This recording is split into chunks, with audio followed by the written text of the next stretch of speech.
Okay, let's dive right in. Think about a time you failed. Maybe something small, like, I don't know, burning dinner, or missing a train you were sure you'd make. Happens to the best of us. Right. Or maybe something bigger, a project at work that just didn't land, or a new venture that fizzled out. That feeling when things don't go according to plan, when the outcome isn't what you hoped for. Yeah, that deviation from expectation. Exactly. That's failure. And let's be real, nobody actually enjoys it. It's uncomfortable, frustrating, sometimes pretty demoralizing. It's just a universal thing. Absolutely universal. Anytime there's uncertainty, anytime you're trying something complex, failure is, well, it's on the table, it's part of trying. And our gut reaction, it's usually not, oh, great, failure. Not at all. And we hear it all the time, that old saying, failure is the mother of success. You see it everywhere, motivational posters. But is it really automatic? Does just failing mean you're automatically learning and getting closer to success? Well, that's exactly what the book we're exploring today pushes back against.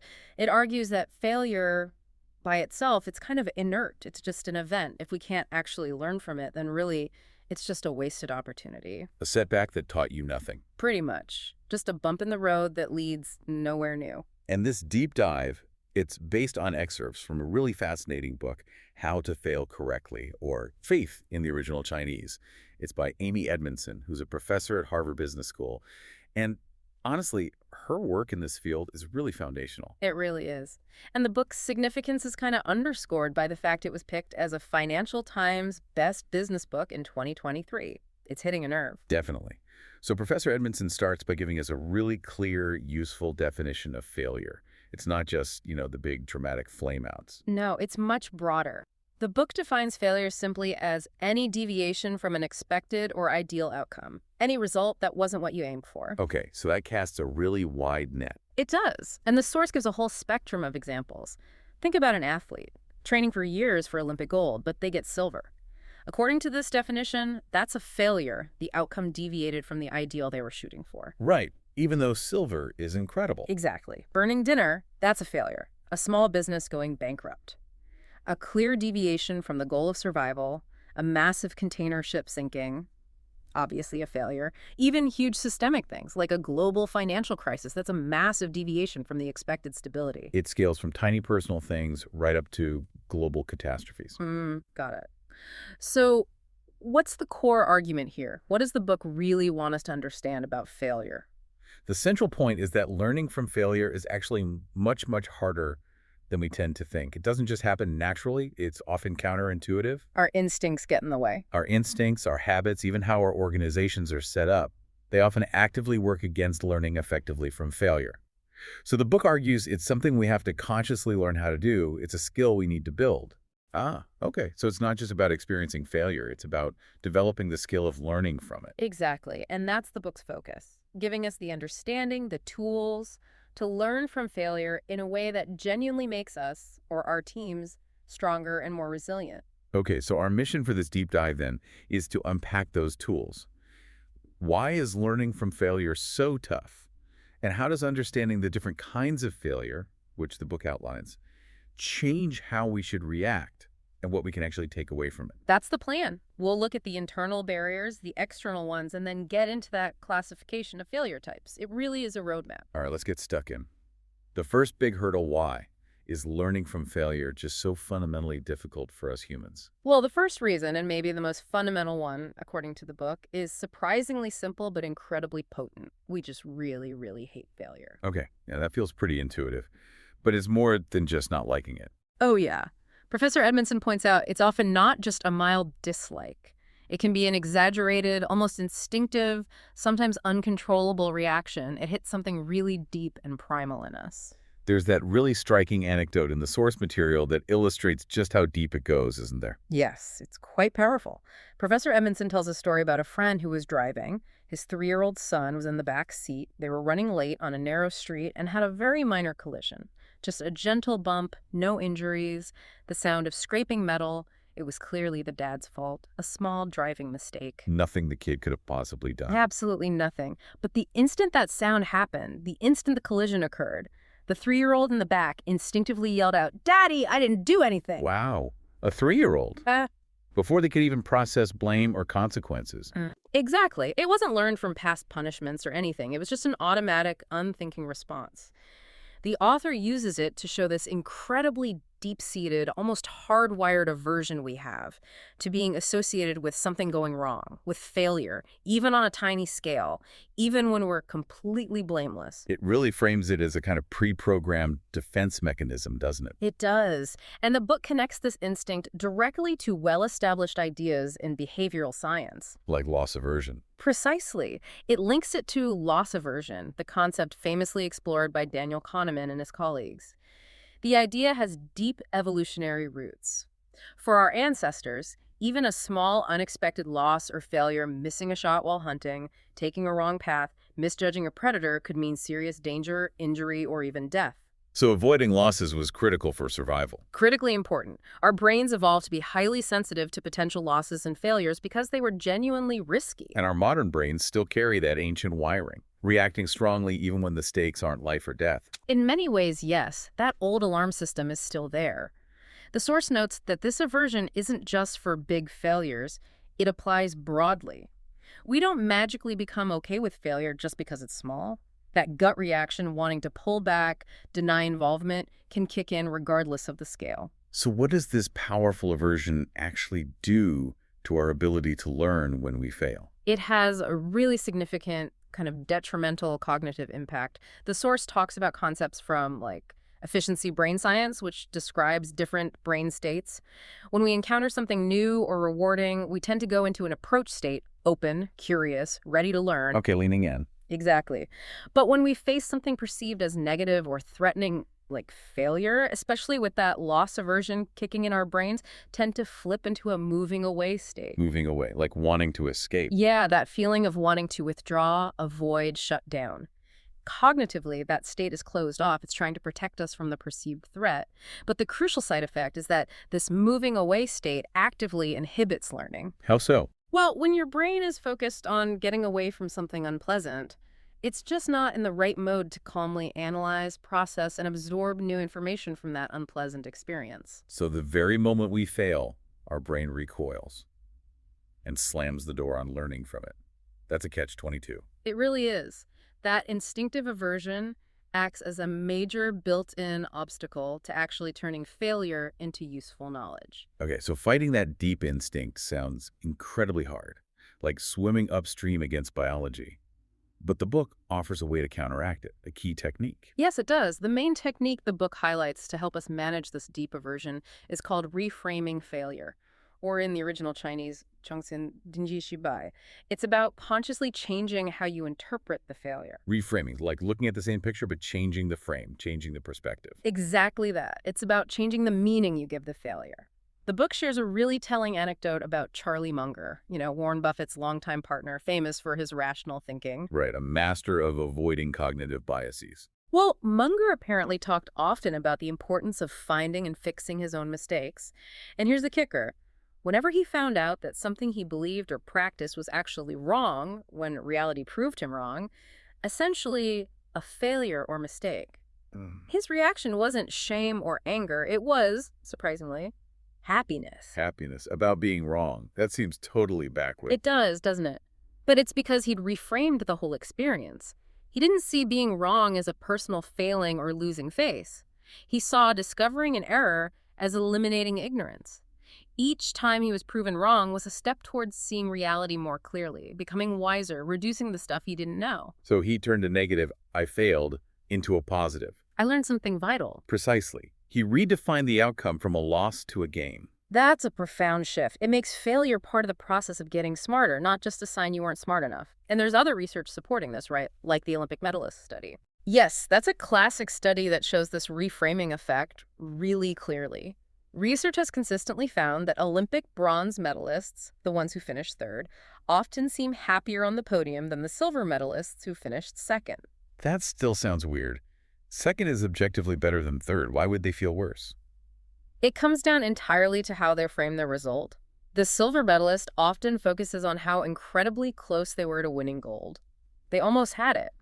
Their frame is about the loss of gold, seeing silver as falling just short of the ultimate prize. Ah, the what might have been. Exactly.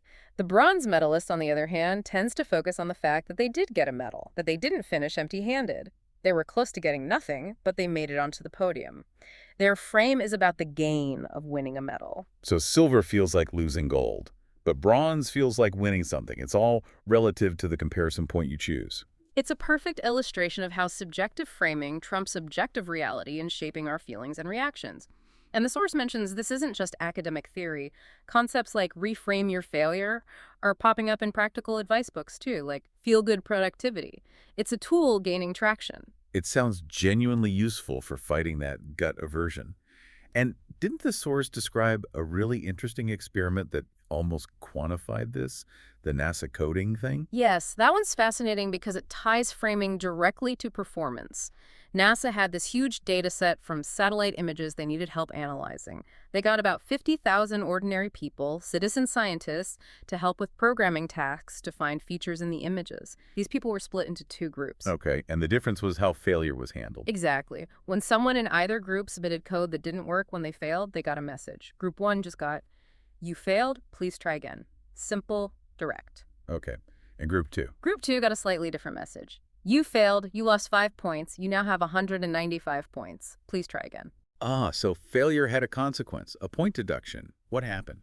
The difference in outcomes was huge. Group 1, the please try again group, made an average of 12 attempts on the challenges and had a 68% success rate overall. Group 2, the group that lost points for failing, only made an average of 5 attempts, less than half, and their success rate dropped to 52%. Wow, that's a massive difference for just adding you lost 5 points. It really triggered that loss aversion, didn't it? It seems so. Framing failure explicitly as a loss dramatically reduced persistence and success. For Group 1, failure was just part of the process, an invitation for another opportunity.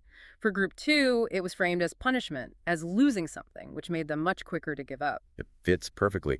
Failure, loss, trigger the moving away state, stop trying. Right, and Rob, one of the experiment organizers, summed it up really well. He said success wasn't about how many times you failed, but about how you define your failure. Define it as loss, you quit. Define it as process, you persist. And the author of that other book, Feel Good Productivity, even speculated what if they'd added points for failure. Yeah, he wondered if that might have pushed success rates even higher.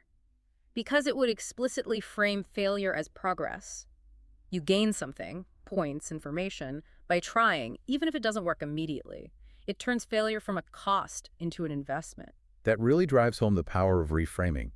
It's not just positive thinking, it's changing the fundamental meaning of the event. It is. It's about adopting an experimental mindset where both success and failure are just data points. Failure, when reframed, isn't a dead end. It's new information, an invitation to try something else. And crucially, it breaks that automatic, moving away brain state, opening you up to actually learn the lesson. Okay, so hurdle 1 is internal aversion, countered by active reframing. Got it.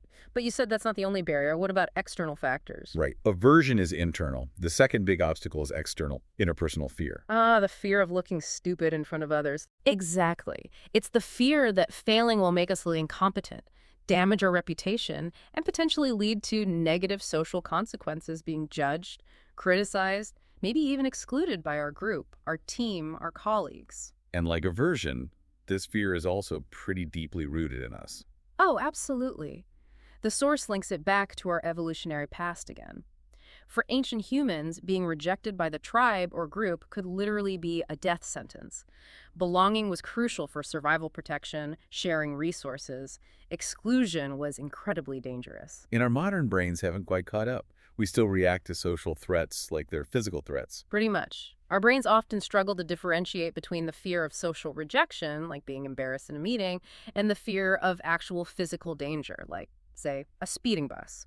Neurobiology research even shows that the brain circuits processing social pain, that sting of rejection or humiliation, significantly overlap with the circuits processing physical pain. So getting chewed out by the boss can literally feel like a physical blow to our brain. The activation patterns look surprisingly similar in key areas. It suggests our brains treat social threats as seriously as physical ones.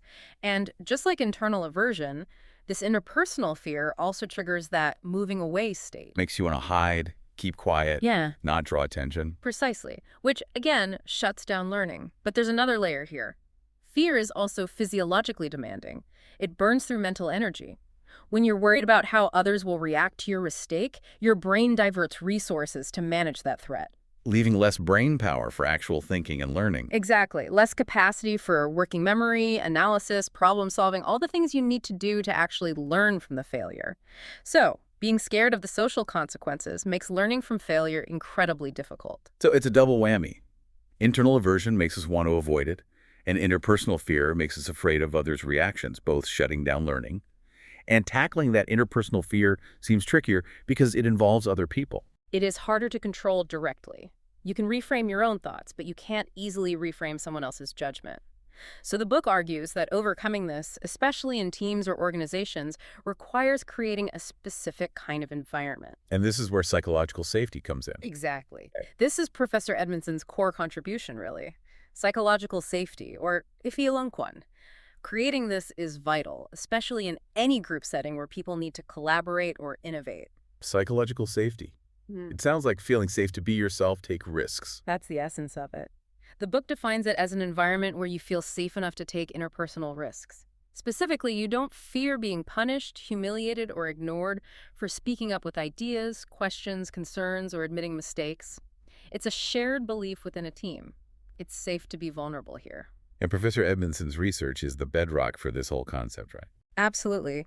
The source emphasizes her decades of research, thousands of studies across fields like business, healthcare, education. The evidence is overwhelming. Psychological safety consistently predicts better outcomes wherever you need teamwork, problem-solving, learning, or innovation. And the story of how she stumbled upon it is pretty famous. The hospital study. Yes, that's the origin story. Back when she was a graduate student, she was studying patient care teams in hospitals. Her initial hypothesis seemed obvious. The best performing teams must make fewer medication errors. Makes sense. Better teams, fewer mistakes. You'd think so. But when she analyzed her data, she found the complete opposite. The teams rated as better, more experienced, better managed, etc., were actually reporting significantly more errors. That must have thrown her for a loop. Did she think her data was wrong? She did initially. She double and triple check everything. But the key insight emerged.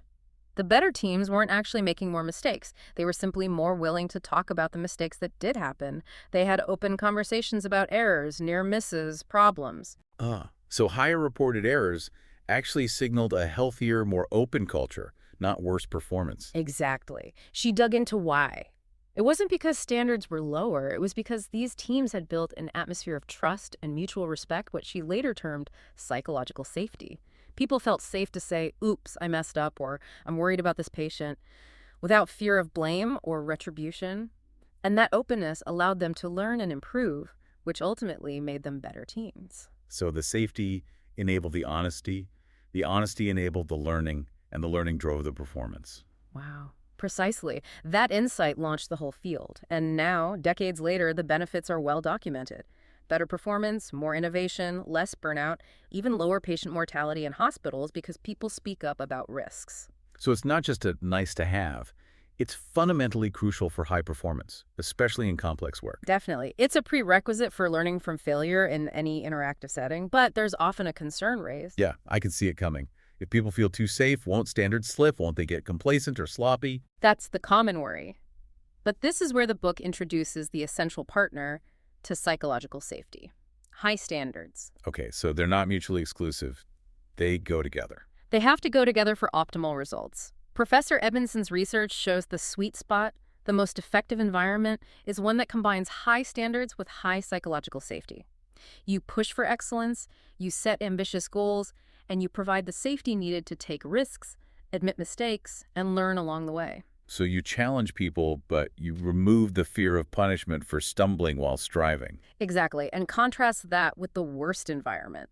High standards without psychological safety. That's where fear dominates. People hide errors, they don't speak up, they avoid risks, learning stops dead, and eventually major failures become more likely because problems fester unreported. That's the toxic culture where everyone's covering their backs instead of solving problems. Precisely. So psychological safety paired with high expectations is what unlocks the ability to overcome that interpersonal fear and actually learn from failures, especially when things are complex or changing fast. That makes a lot of sense for teams and organizations. Shift the focus from blame to learning. It does, although the source adds an interesting nuance. Working in a high psychological safety environment doesn't always feel, quote unquote, comfortable. Really? Why not? It sounds like it should feel great if you're not afraid. Because our deep-seated instinct is still to hide mistakes, protect our image, avoid looking vulnerable. A truly psychologically safe environment requires you to fight that instinct. It demands honesty, transparency, admitting when things go wrong. And that act of vulnerability, even in a safe space, can feel uncomfortable. The source uses the analogy of a butterfly struggling out of its cocoon. The struggle is necessary for strength. Being honest about failure, even when safe, builds resilience.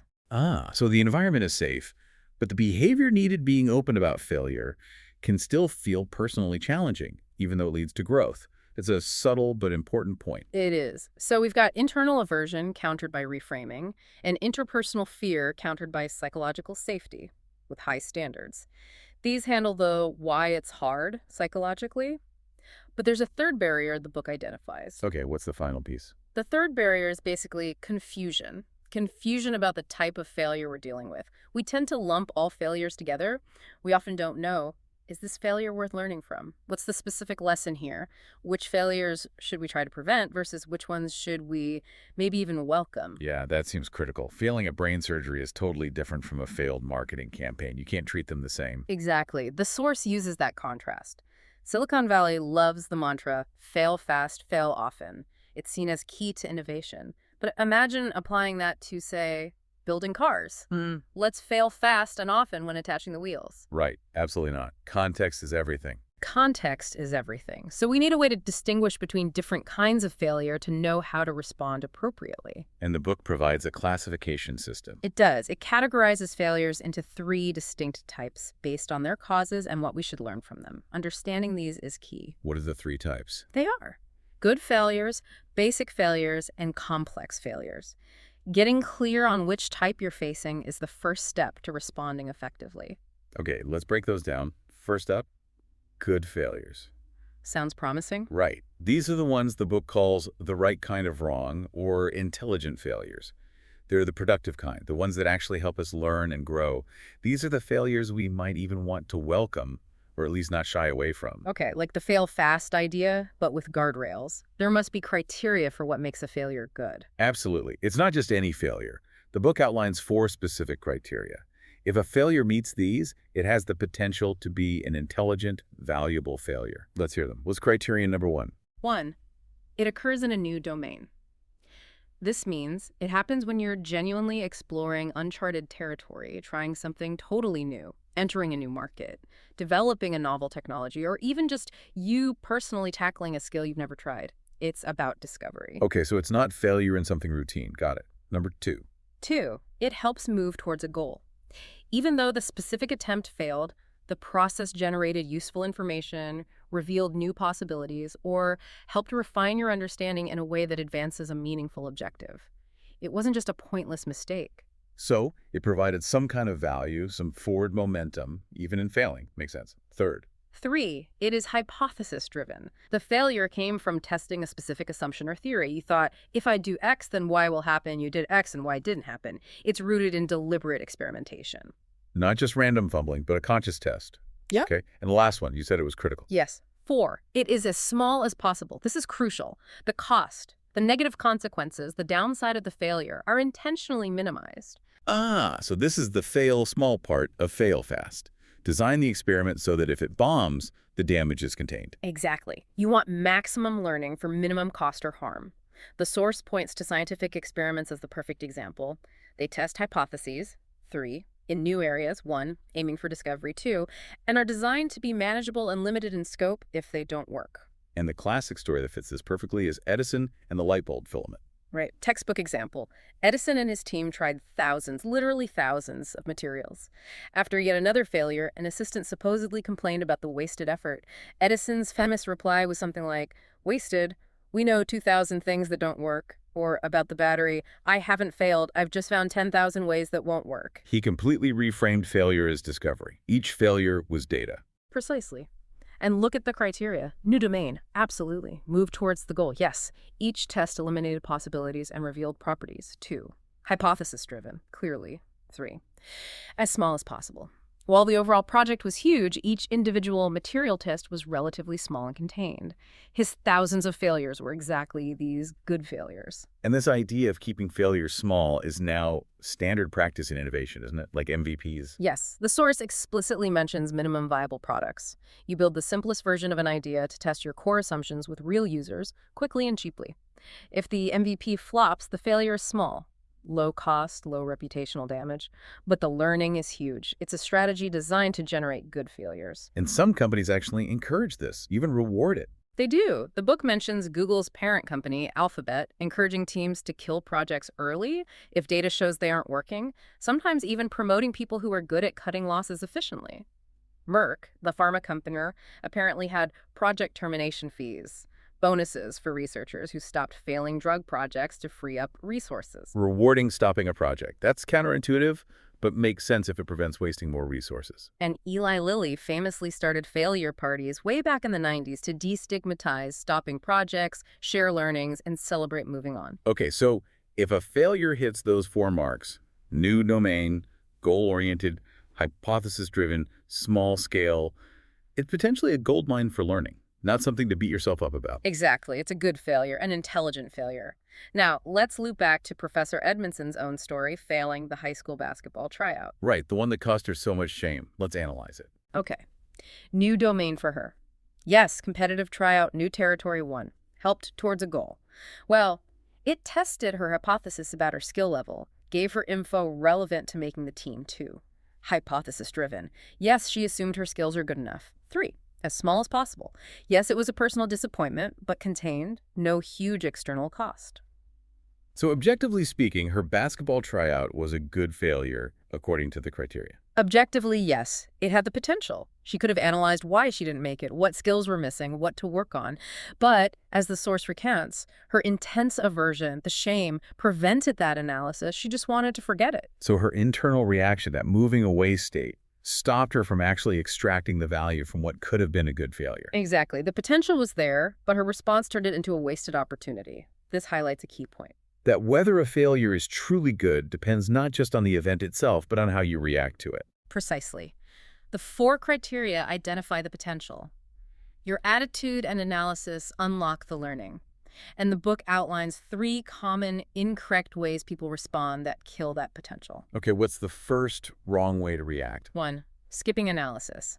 Basically, you fail, feel bad, say, oh, well, I'll try harder, and move on.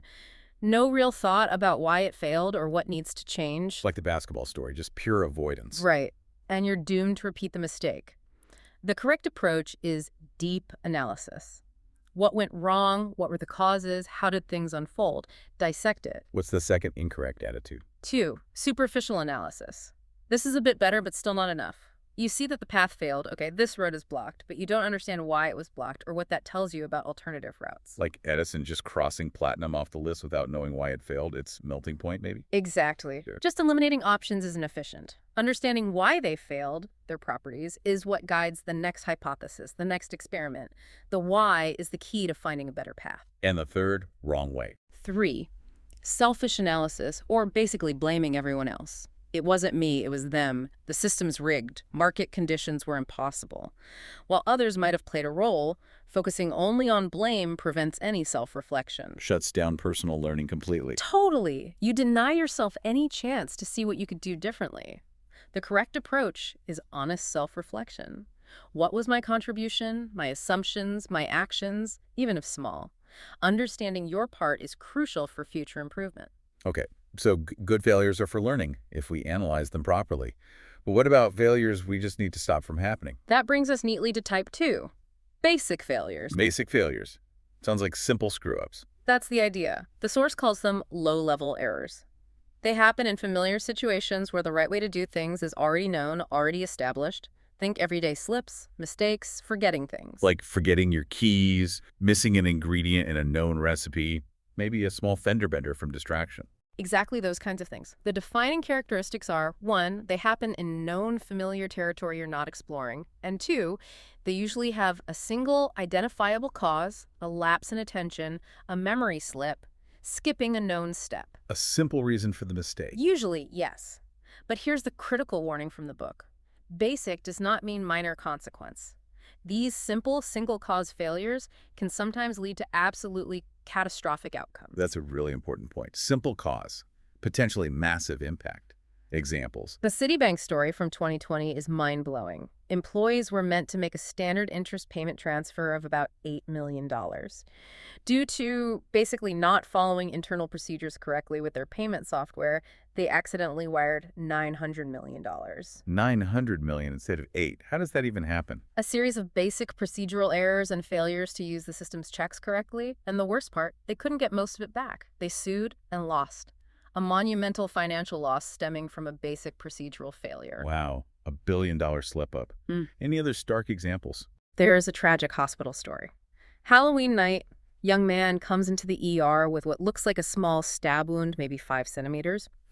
The team assumed, given the night, it was a minor knife wound from a fight. Patient seemed stable initially. They followed lots of protocols, but missed one basic intake step, asking how the wound happened, what weapon was used. They made an assumption based on appearance and context. Exactly. But the patient crashed suddenly. In surgery, they discovered the wound was actually incredibly deep, 30 centimeters, nearly a foot.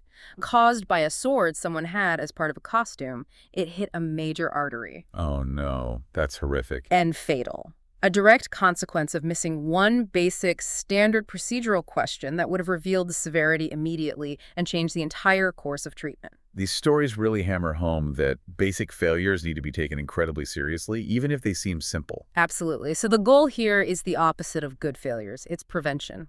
We have to minimize these as much as possible. The learning comes from figuring out how to reduce their frequency. And the classic tool for preventing them is Checklists. The source highlights checklists as the most effective method. like pilots use, or surgeons, or even simple daily ones. Yes, the book mentions simple mnemonics like that Chinese phrase, rei, chanshnu yokan, ID, phone, keys, money, basically a mental checklist before leaving the house. And the Citibank and hospital errors were fundamentally failures to use or follow checklists or procedures correctly. Right. The bank didn't follow transfer approval checks. The hospital team missed a critical checklist item for wound assessment. We often underestimate checklists, think they're beneath us, especially for familiar tasks. We think, I know how to do this, I don't need a list. Exactly. But that's precisely when basic failures bite us. We overestimate our brain's reliability, especially under stress or distraction. Cognitive science shows our working memory is tiny, maybe holding just 4 things reliably. Checklists offload that memory burden. They're an external safeguard against our own fallibility in routine execution. They compensate for our inherent limitations. Simple but powerful. Very powerful. But the book adds a vital caveat about just having a checklist isn't enough. You can't just mindlessly tick boxes. You have to constantly review and update them to make sure they fit the current situation. The context matters again. You can't just blindly follow an old list if things have changed. Precisely. The source uses the tragic Air Florida Flight 90 crash as an example. 1982, plane crashes into the Potomac River in D.C. during a snowstorm. The crew used the pre-flight checklist. They got to the anti-icing system check. The captain confirmed it was off. Why was that wrong? Because that specific plane usually flew in warm weather, where keeping anti-ice off on the ground saved fuel. But this flight was in freezing conditions with heavy snow. The checklist just said anti-ice, and they confirmed off, following the routine for warm weather. They failed to use critical thinking to adapt the checklist to the actual conditions, which demanded the anti-ice be on. So blind adherence to a procedure that wasn't right for the situation led to disaster. Yes. Ice built up, engines failed. It shows that preventing basic failures isn't just about having lists, but about actively thinking. Is this the right list, the right procedure for right now? Vigilance and adaptation are key. Okay, so good failures welcome and analyze for exploration. Basic failures prevent rigorously using smart, up-to-date checklists and procedures. What's the third type? Type 3, complex failures. These aren't caused by one simple mistake. They emerge from the interaction of multiple factors, often small things, within a complex system. Like a perfect storm, where lots of little things go wrong at once. That's a great way to think about it. The book uses the Torrey Canyon oil spill in 1967 as a detailed example. Huge supertanker, familiar seas, but navigating near-known hazards. So familiar territory, unlike good failures, but not a simple task like basic failures. Right. The captain, apparently annoyed after being woken late about a slight course deviation, ordered a return to the original route, which went through a dangerous reef area called the Seven Stones. A risky decision, but he thought manageable. Okay, so increased risk introduced by a decision. Yes. But then other things started happening. First, unexpected small lobster boats appeared right in their path near the reef, forcing a sudden maneuver.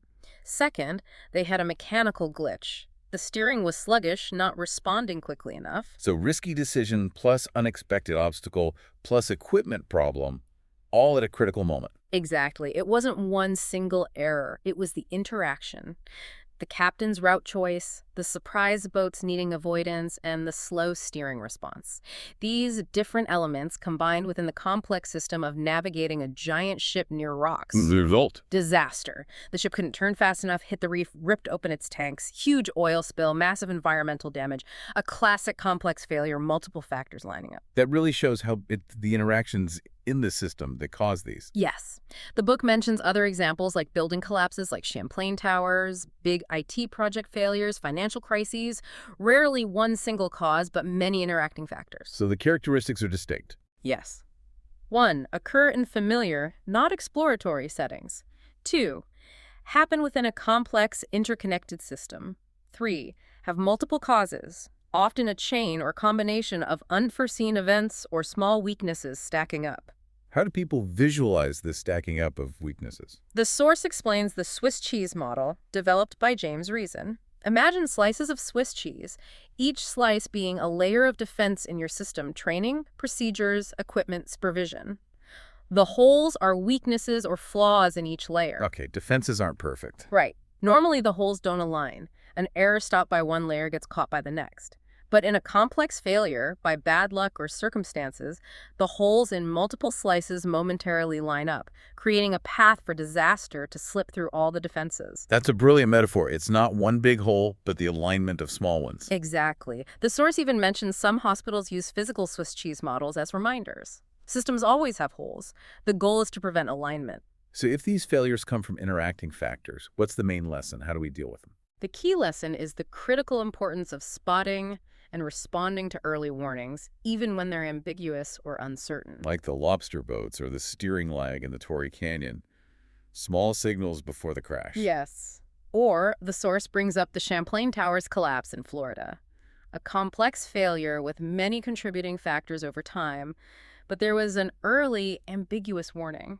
An engineer saw significant concrete cracking and erosion during an inspection years before. Ambiguous because it wasn't clear how bad it was or when it might fail. Exactly. It might cause problems or it might not.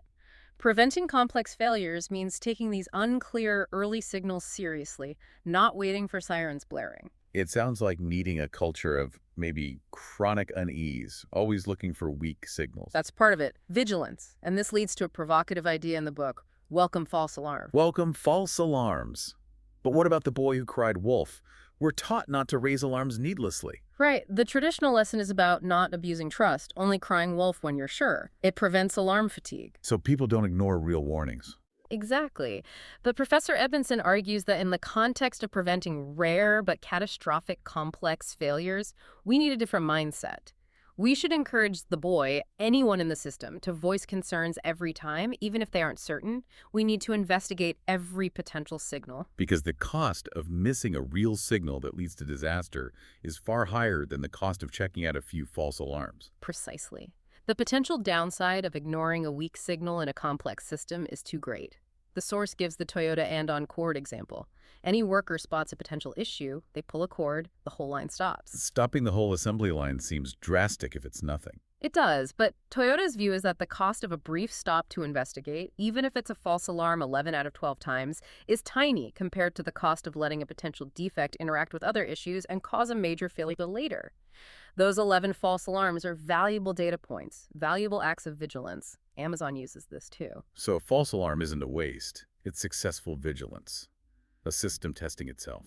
Exactly. So applying this means creating environments, teams, families where people feel safe to say, this looks a bit weird, even if they can't prove it's a problem yet. Value the weak signals. Think fire safety.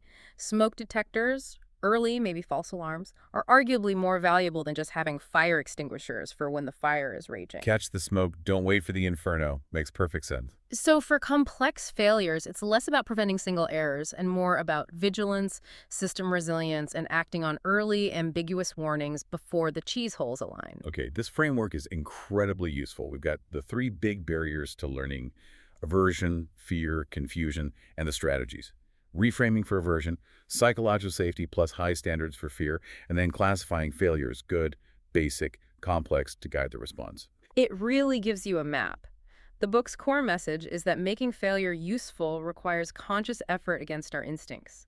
It means welcoming and analyzing good failures, rigorously preventing basic ones with smart systems, and being hypervigilant about complex ones by heeding early warnings. And underlying it all is tackling that fear of failure itself. So that old saying, failure is the mother of success, it's not wrong, but it's seriously incomplete. It implies learning just happens. Right. The reality is more empowering.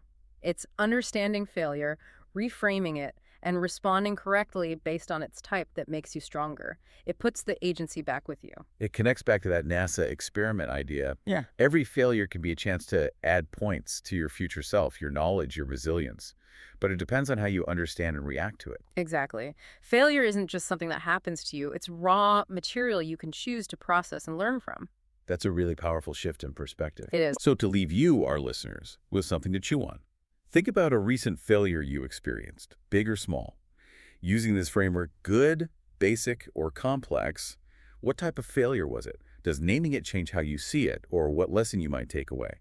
And maybe think about that welcome false alarms idea. How could you, in your own sphere, maybe at work, maybe at home, coordinating schedules, maybe in club, start creating a tiny pocket where it feels safer for people to voice those small, uncertain concerns, those potential weak signals, as a way to build collective vigilance?